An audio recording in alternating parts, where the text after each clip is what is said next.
Саламатсыздар, урматтуу менин каналымдын көрүүчүлөрүм, сиздер канал көргөндөрдөн кубанычтамын. Чоң маселе болуп атат азыр жакынкы чыгышта бүт нерсе өзгөрүп кетчүдөй да. Ирандын лидери Аятолла Хаменейди Моссад уу бериптир да. уу бергенден кийин ал ууланып туруп азыр комада деп айтып атышат. Ушундай жаңылыктар келип атат. Анан комада болгондон кийин Иранда аябай баягы башаламандык башталды. Алар эмне кылаарын билбей жатышат.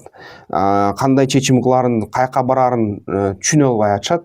Ким бийликке келерин, ким Аятолла болоорун билбей атышат. Иранда расмий түрдө президент бар, Пезешкиан, бирок Пезешкиандын колунда бир гана экономикалык бийлик бар. Баары бир бүт чечимдерди, экономикалык да, саясий да чечимдер, укуктук чечимдерди ушу КСИР жасайт. КСИР деген ошо Эль-Кудс жана ошо баягы ислам революциянын кароолчулары.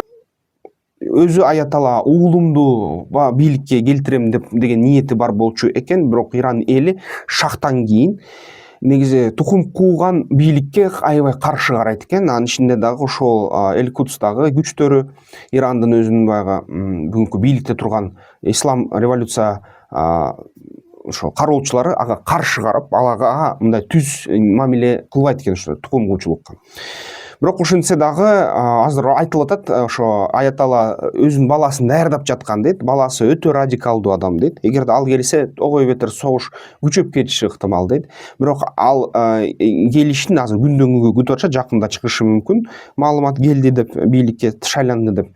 Анткени ошол рахбарлар Ислам Республикасында шайланат да. Аны баягы ошол Ислам революциянын кароочуларынын мүчөлөрү жалпы шайлайт.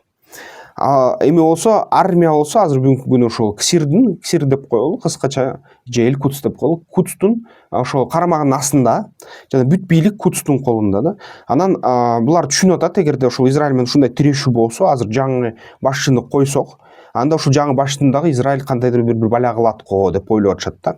Израиль болсо өзүнө максат койду. Биз деген ошо Иранды жоготобуз, Иранды баягы демократиялык өлкө болмоюнча, бизге душман болуудан баш тартмайынча биз кандайдыр ушул атакаларды же болбосо иш чараларды көрөбүз деп айтып атышат да. Анан албетте эгерде жаңы азыр рахбар шайланса Иранга, жаңы рахбарды дагы жок кылганга даяр Израиль. Израилде өзүлөрү аябай дымдырс турушат, тынч турушат, эчтеке дебей жатышат. Дагы кошумча маалымат боюнча ушул израилдер баягы радарларды жардырып атканда өткөндө акыркы соккуда дагы бир ядердик изилдөөлөр жүргүзүүчү лабораторияны дагы жок кылышыптыр. Ушундай маалымат келди. Аны жок кылганда алар көрсөтүшүптүр. Биз деген баягы билебиз, кайсы жерде лабораториялар бар, кайсы жерде ушундай баягы ишканалар бар. Бизде бүт маалымат бар, разведка жакшы иштейт. Ошон үчүн эң мындай коргонуусу аз болгон ушул лабораторияны жок кылып коюшту. Албетте аны радарлар кармап турган. Бирок Исфакандагы баягы тоонун астында жаткан ошол атомдук куралды жасоочу ошол лаборатория ишканаларды Израиль тие элек. Анткени аны тийиш үчүн жер жүзүндөгү операция керек, аяка спецназ киргизиш керек, бомба салыш керек. Ал болсо аябай тереңде, жер астында. Аяктан аябай көп жоготууларга учурайт Израиль. Ансыз деле Израилде жоготуулар саны өсүп атат кескин Ливандан. Анткени Ливандан азыр катуу атака болуп атат. Ошол Хезбалла дагы эле мен баягы роликтерде айткандай, Хезбалланын бүт баштарын алсаң деле, аякта толтура лейтенанттар, сержанттар бар. Алар дагы 90 000 киши баягы күчтө да, 90 000 кишилик армия дагы эле согушуп атат Израиль менен. Ушул негизи Иранда азыр ситуация кандай болот да? Абал ушундай курчуп атат. Негизи ошол Эль-Кудстун ичинде баягы бийликке ким келет деген сөз боюнча аябай катуу кызуу талкуулар жүрүп атат. Ошол талкуулар бүгүнкү күнү дагы эле баягы дарыгерлер ошо Хаменейни карап жатышат. Эгерде кандайдыр бир учурда аны кайра баягы өлгөндөн тирилтип кайра чыгарышы ыктымал, кайра дарылашы ыктымал. Анткени эгерде уу жакшы мындай болбой калса, анда баягы ууланткан денесин тазалап кайра тирилтип коюшу мүмкүнчүлүгү эң чекти бар. Ошон үчүн бүгүнкү күнү ошо маалымат мындай өлдү же өлгөн жок деп тастыктала элек да, дагы эле баягы жашоо менен өлүмдүн ортосунда болуп жатат. Анан ушул нерсе албетте Иранда эгерде жаңы бийлик келсе, Пезешкиян толук ага ыйгарым укуктарды берсе, Пезешкиян өзү батышчыл. Ал деген Иранды батыш өлкөлөр менен кандайдыр бир достошууга алып келем деп жатат. Бизге экономикабыз аябай кыйрап атат дейт. Иранда бүгүнкү күнү баягы Израиль менен согуш болуп атканда нефть иштетүүчү ошол заводдордун бир иреттери кыйрады. Ошондуктан мазут чыгара албай жатышат. Мазут менен Ирандын ичиндеги электр станциялар иштебей жатат. Электр станциялар ошон үчүн баягы 2-3 саатка эле светти күйгүзүп атышат Иранда көп шаарларда. Анан кайра өчүрүп атышат да. Анткени ошол электр станцияларды иштетүү үчүн алар жалаң ТЭЦ да, ошол мазут нефть продукт менен иштеген.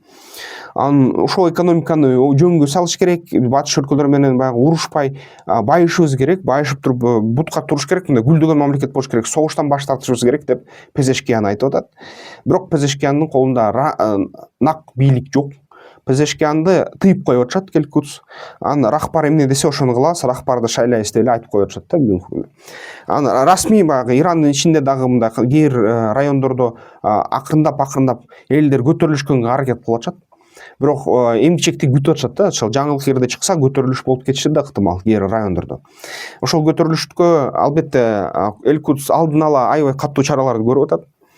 Ошо адамдар баягы кармалып атат, ошо көтөрүлүштө ар дайыс деген чакырыктарды ыраткан. Интернет аябай катуу көзөмөлдүн астында, маалымат көзөмөлдүн астында, сүрөт тартууга болбойт, видеого тартууга болбойт көп учурда. Эгерде баягы видеолор тартып, баягы сирлерди, Элкутсту, объекттерди видеого тартып салып ийсең, түрмөгө барасың түзмө-түз, же болбосо баягы такыр жашоодон ажырап калышың ыктымал. Ушундай аябай ситуация нервтүү болуп атат. Ошо менен бирге туннелдер салынып атат Иранда, Тегерандын астында. Баягы согушка даярдануу кандай чаралар көрүлүп атат. Анан негизи ошо кайра Орусиядан кайра курал сурагандай болуп атат.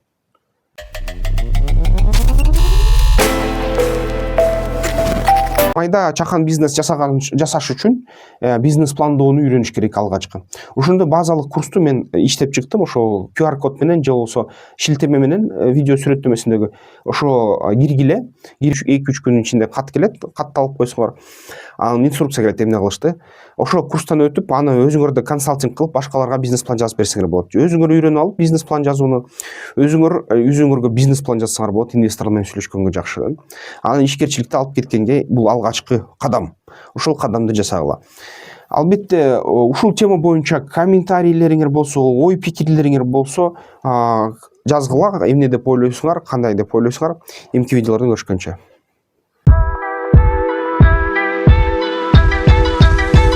Тактикалык федерациясына мүчөлүккө киргиле, страйкбол ойногула, ден соолукка жакшы.